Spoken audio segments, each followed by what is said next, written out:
ইরানের ক্ষেপণাস্ত্র ঢাল পুনর্গঠন, ইসরায়েলের আগাম হামলার ইঙ্গিত বাড়ছে।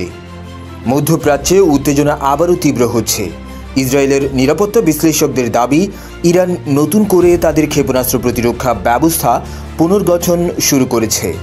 আগের হামলাগুলো থেকে শিক্ষা নিয়ে এবার আরও শক্তিশালী ও জটিল প্রতিরক্ষা জাল তৈরি করছে তেহরান।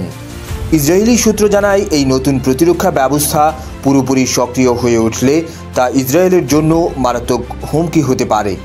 এই পরিস্থিতি জটিল হওয়ার আগেই আগাম সামরিক অভিযান চালানোর সম্ভাবনা বিবেচনা করছে ইসরায়েল। উভয় দেশই এখন নিজেদের সামরিক পরিকল্পনা দ্রুত হালনাগাদ করছে। ইরানের দ্রুতগতির পুনর্গঠন এবং ইসরায়েলের প্রতিরোধ প্রস্তুতি দুই দিকেই বাড়ছে উত্তেজনার মাত্রা, যা পুরো অঞ্চলকে আবারও অস্থির করে তুলতে পারে।